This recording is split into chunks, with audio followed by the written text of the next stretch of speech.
各位观众，大家好，欢迎收看国际焦点访谈，我是主持人于文琪。今天的来宾呢是 Ivan Kenapathy 简以荣，他是川普时期国安会的副亚洲资深主任，也是伯明的第一副手。他们最近呢刚到台湾宣传新书，叫做 Boiling Moat，就是要在台湾海峡建立一个护城河的概念哦，以震慑中国可能对台湾的攻击。他今天呢一开始就谈到了川普被暗杀对台湾政策应该没有直接的影响，但是对选情可能会有影响。另外呢，就是刚被提名的副总统候选人 J.D. Vance 在外交议题上呢，其实没有太多的经验，但是呢，根据他之前的谈话，对中国还是非常鹰派的，但是应该不会有任何出人意料之外的举动哦。那 Ivan 呢，简以荣，他是个典型的军人，爸爸是斯里兰卡人，妈妈是香港的移民，那他是美国海军陆战队退役的军人哦，之前也是捍卫战士的飞官，后来呢派驻在美国驻台的 AIT 当武官，对于台湾的国防是非常的娴熟哦，因此在川普时期呢是被延揽到白宫，最刚开始的时候呢是负责中国台湾和蒙古事务，后来升为亚洲事务的副主任哦。我们知道美国军方呢，向来视台湾为亚太区域链的重要一环哦，而且近年来呢，因为中国军事快速现代化，使得美国是担心台湾将是中国军事扩张突破这个区域链的第一环，因此呢，防守台湾呢，变成是美国军方的一个非常重要的一个任务哦。那这几年来呢，美国的鹰派是不断强调这个震慑策略的重要性，因为呢，震慑他们觉得是让中国却步的最有效方式，也因为这样的信念呢，美方一直对台湾的军方是施压，要求台湾必须对自己的防御负责任，以及做好更万全的准备，不能一昧的认为呢，海峡两岸开战的可能性不大，也不能一味的只想依赖美国。那除了军事之外呢，简以荣也谈到了中国采取这个灰色地带的作战方式，就是利用经济威胁、科技网络等方式来达到统一台湾的目的。那这些人呢，他们是深信北京的这个策略已经从和平统一这样的一个策略转为可能是强迫式的统一或是兼并台湾哦。那以下就看我们的访谈。Welcome to Tvbs Meeting Room, where we tackle global issues with a view from Taiwan. I'm your host, Wenqi Yu. Today's guest is Ivan Kenapathy, former Deputy Senior Director for Asian Affairs in the Trump administration's White House National Security Council.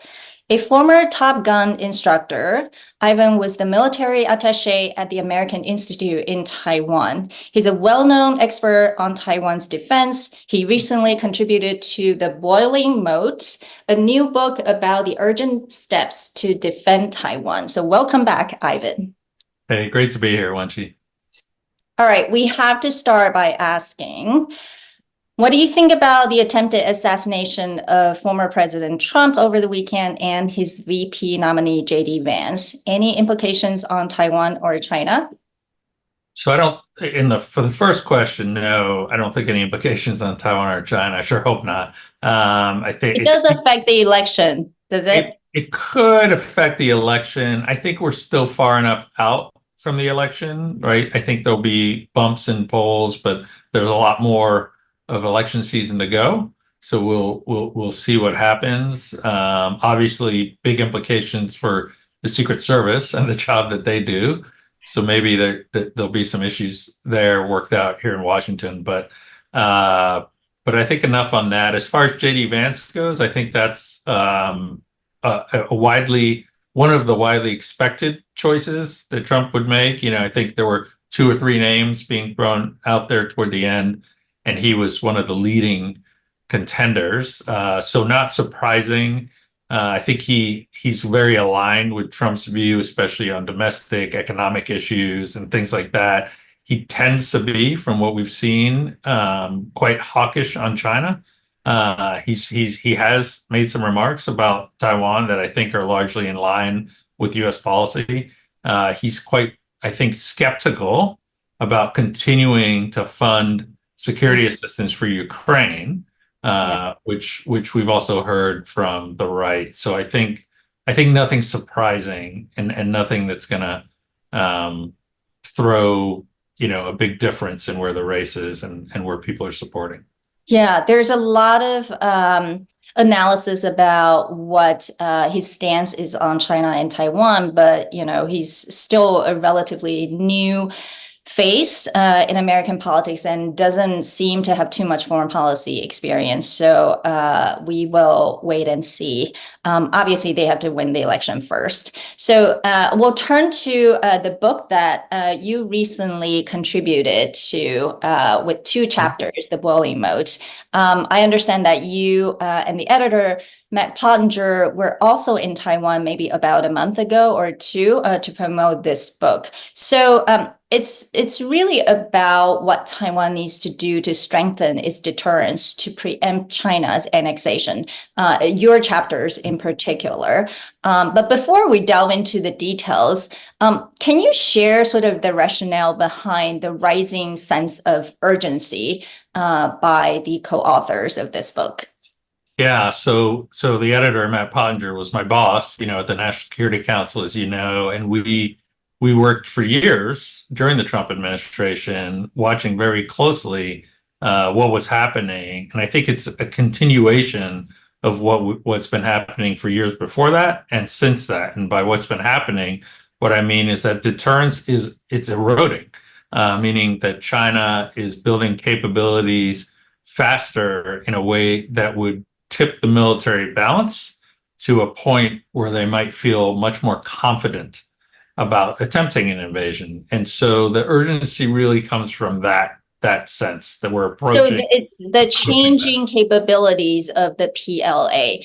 At what time would you say, what year, if you can pinpoint that, was when sort of the US side sort of, woke up and say, oh my God, PLA is doing something that, or is modernizing so fast that it's tipped the balance?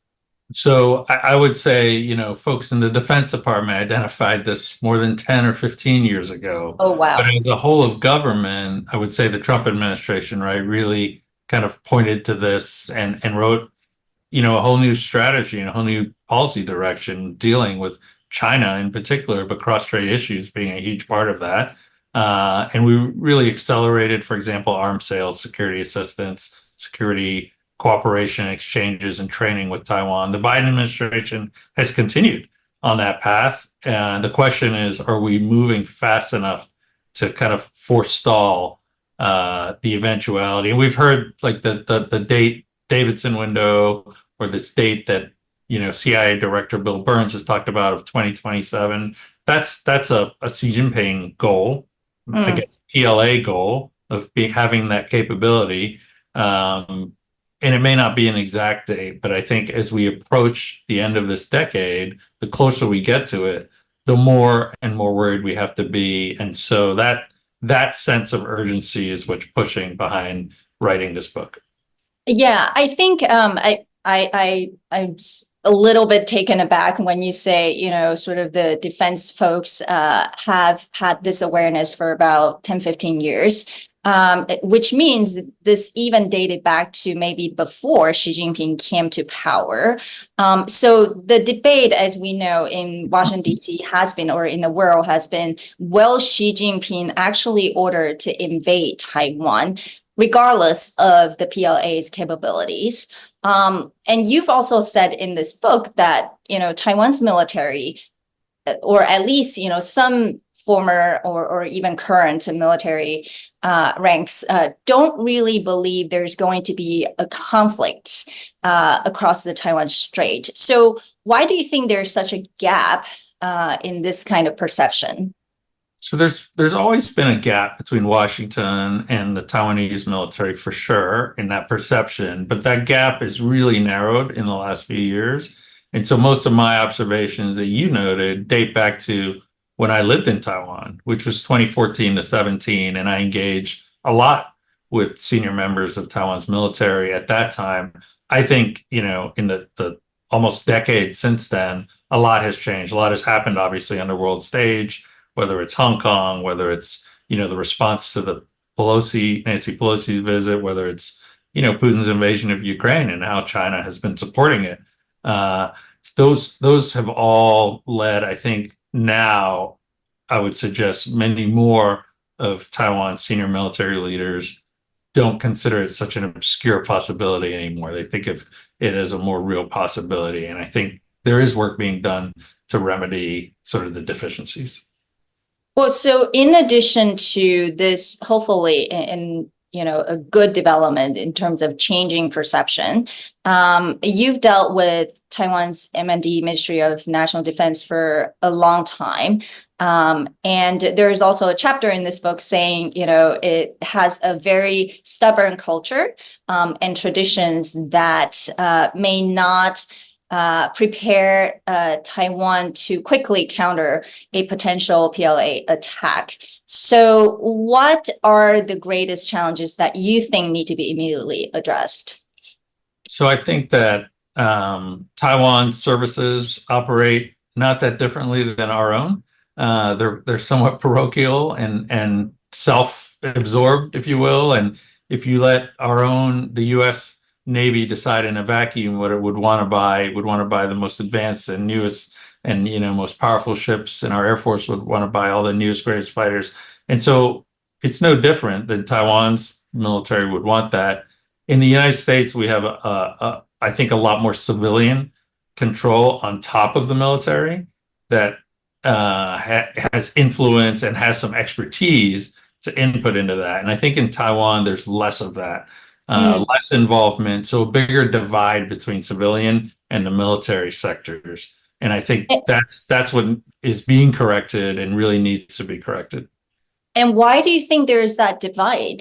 I mean, I think primarily it's historical, right? And when she's better than I do, sort of the history. Of course, now we're going into a third DPP regime, but I would suggest even prior in the Ma Ying-jeou years, the civilians weren't that informed or paid that much attention to what the military was doing. I think there's a cultural difference there, where the military was sort of off and allowed to really do its own thing for many years.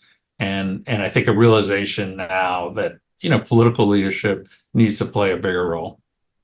Yeah. Well, you also wrote a whole chapter about the scenarios of China's use of force on Taiwan.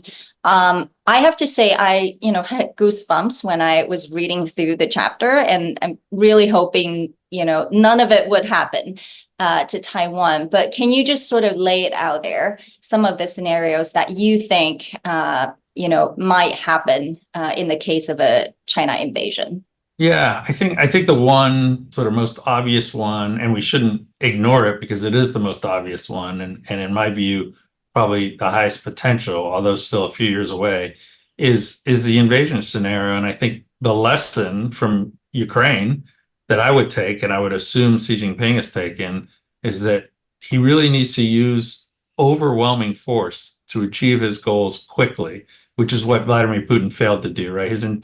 Putin's intention, and everybody in the world, including Washington, D.C., thought that war would be over in a week and Russia would control Ukraine. Well, that's what I think Xi Jinping assumes he needs to accomplish in Taiwan. He can only do that with really a brutal and alarming amount of force, probably leading with a lot of missiles, hitting a lot of the key infrastructure, military sites around Taiwan to before actually, landing troops on Taiwan by 100,000, 200,000, 300,000, who knows, a lot of troops on Taiwan in order to secure it.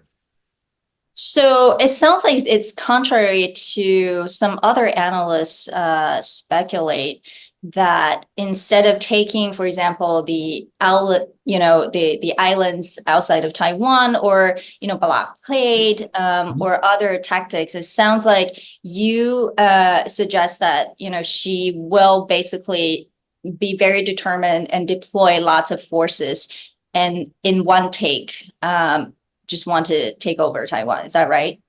Well, so I think it's possible he could go for outer islands. I think most likely, as I wrote, would be Pratas Island. Dongsha would be the most likely, just because, the Jinmen-Matsu are really islands that I think are somewhat helpful politically for China to keep in play, if you will. But either way, so I think that is a possibility. But I think the blockade and the quarantines, at the end of the day, from a deterrence standpoint, Xi Jinping can't assume that the Taiwanese people are going to give up, without a fight, which I think a blockade scenario is premised on that assumption. I don't assume that.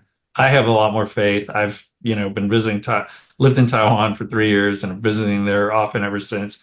And I think the Taiwanese people are extremely resilient and very much love their democracy. And I think in a blockade scenario, they would be very resilient. When you compare it to what the Ukrainians have had to deal with, suffering through a blockade is nothing. It's easy. And I think the Taiwanese people would certainly want to do that. And therefore, I think China always needs in its back pocket, if it's going to attempt any of these gray zones, attempts to take over, to force capitulation, in other words, it would have to have an invasion as a plan B, as the backup. Therefore, from a deterrence standpoint, Wenqi, I think our argument in the book is that, well, as long as you can really make sure he doesn't have that plan B option, in other words, if you can prevent the invasion credibly, then he won't go for the blockade and he won't go for these other lesser options because he doesn't have that trump card in his back pocket. Yeah, I mean, in addition to, I would say, possible force over Taiwan, you also discussed gray zone activities. Can you say what some of the activities may be or are? Yeah, so a lot of the gray zone that's happening is certainly concerning, but it's not existential. And I think what we put in the book is that Taiwan really needs to approach the military gray zone, for example, the flights and ships around, and take a look with perspective and with patience. A lot of it is annoying, is a political message, but is it truly dangerous to Taiwan in any way? I would suggest it's not, unless they cross certain lines of territorial space, which is 12 nautical miles, or contiguous zone, which is 24 nautical miles.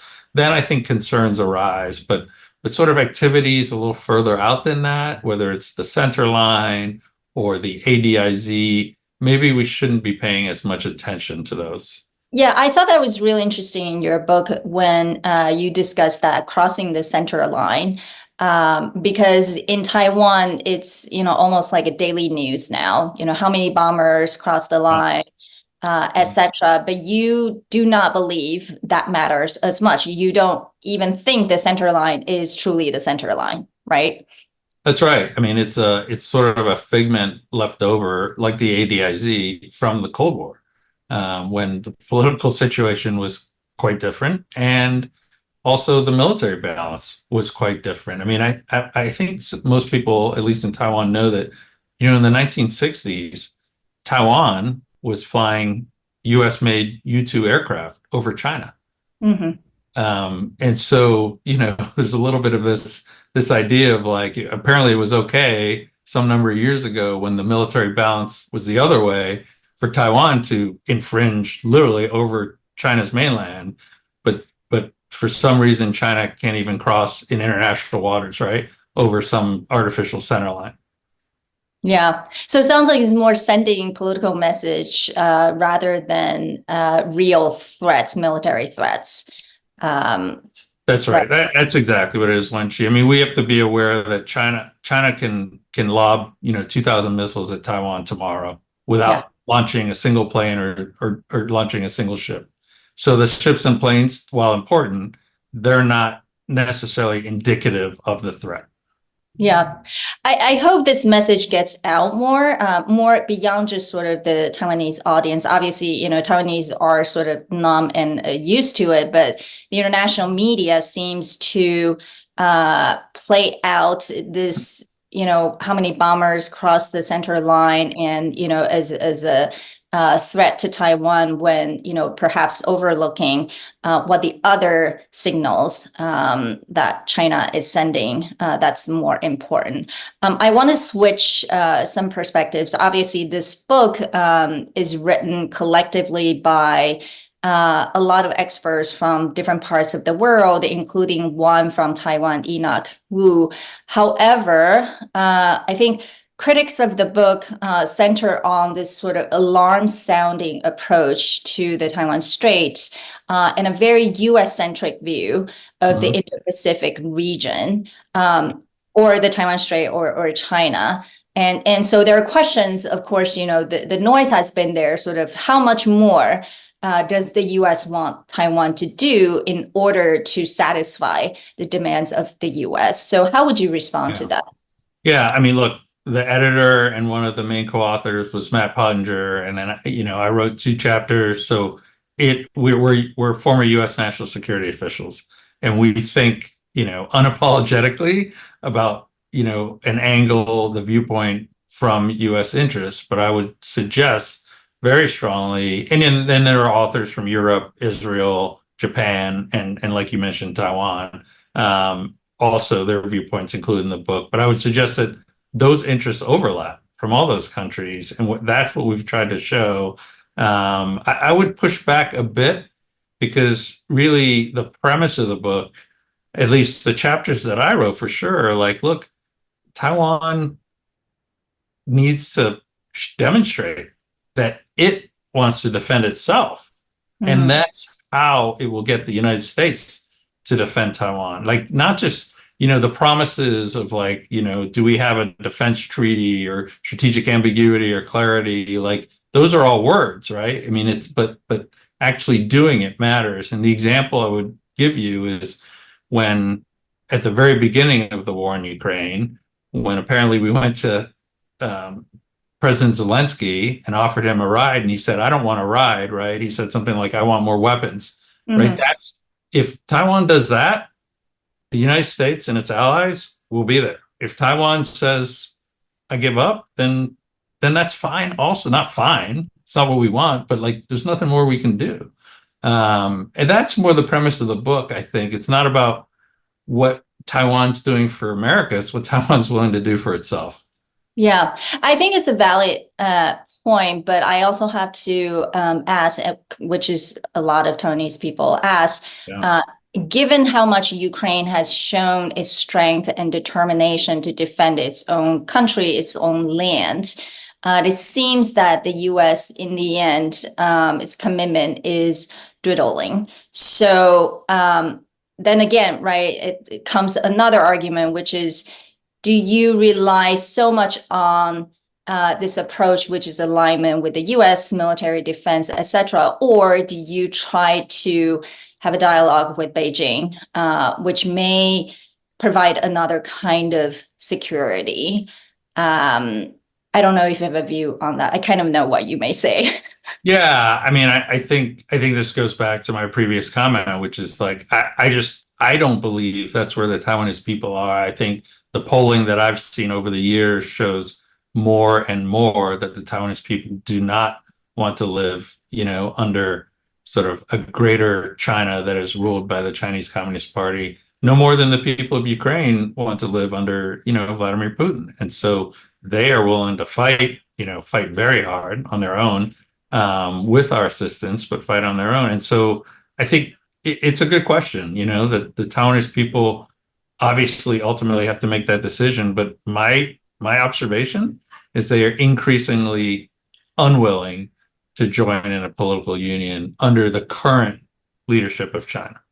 Yeah, there's for sure less trust or more distrust in the regime in Beijing.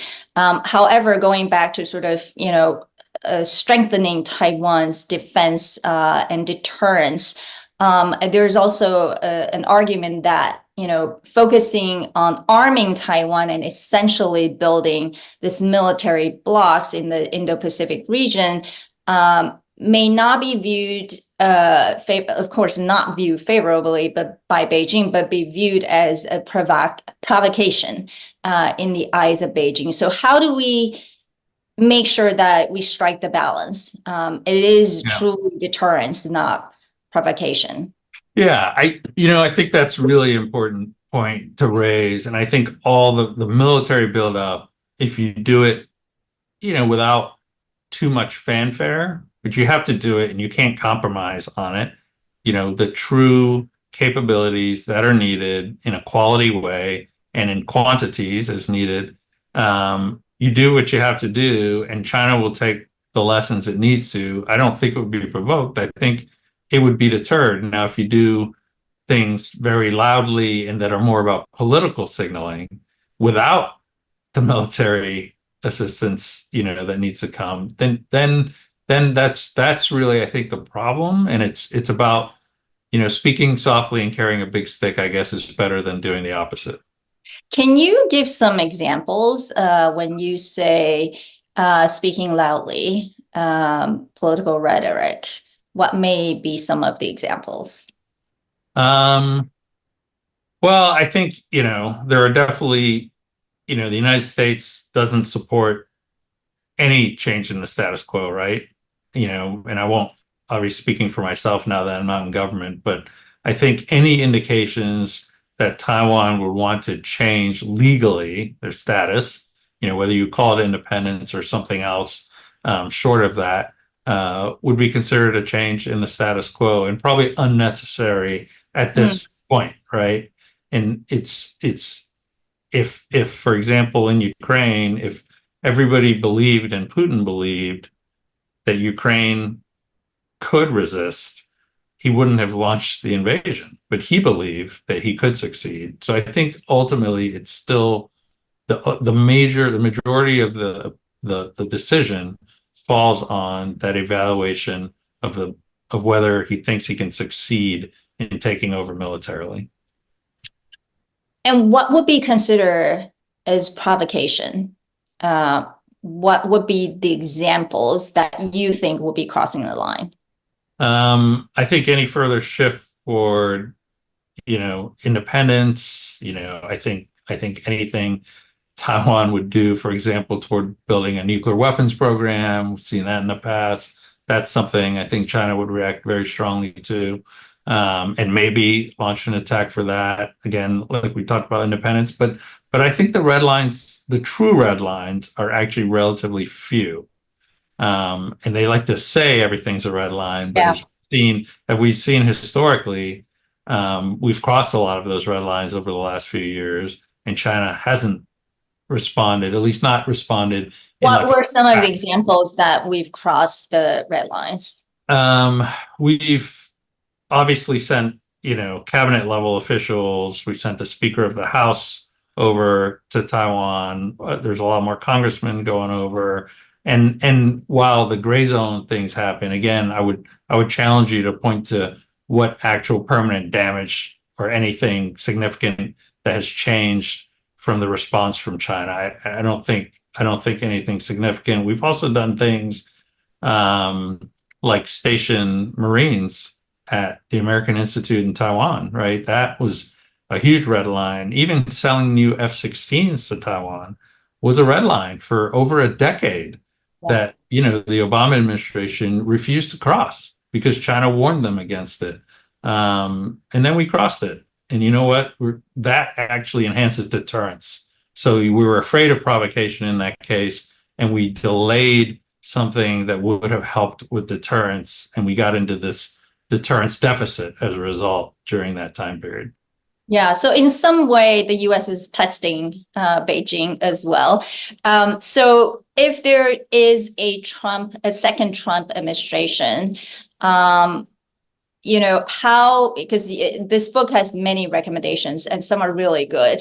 How would you say the recommendations from this book may align with the possible second Trump administration's policy platform? And for, you know, people that you know, including yourself, who may return to the administration, how would things be different if there's going to be any change in terms of U.S. policy towards Taiwan or China? Yeah, I think a lot of a second Trump administration policies, again, I'm not speaking for the campaign at all, but I think they would really pick up where the first Trump administration left off in general. And for the policies that were continued by the Biden administration, great, then they've already moved forward. And we kind of keep moving in that sense. And I think most of the Taiwan issues you can group just in that way, that the Biden administration really has advanced some of the things that the Trump administration initiated. So I see continuity in Taiwan policy, which is good for U.S.-Taiwan relationship. It's not, they don't have to worry about, Taiwan doesn't have to worry about who's in power in the White House. I think largely continuity. There will be little cosmetic changes here and there, as there always are. But I think overall, the team in Taiwan, the government in Taiwan, and I think it would be true even if the KMT came into power, would be comfortable working with either party in the United States. Well, with that, thank you for speaking to us again. We know that any major changes in DC have a ripple effect on Taiwan's security and place in the world. So as you said, continuity in terms of personnel and policy, as well as predictability, become essential to Taiwan, because after all, I think the United States is Taiwan's most important non-diplomatic ally, security guarantor, and protector. So thank you for playing a big part of the U.S. policy role toward Taiwan, and we hope to have you back soon. Take care. Thanks for having me, Wenqi. Bye-bye now. All right.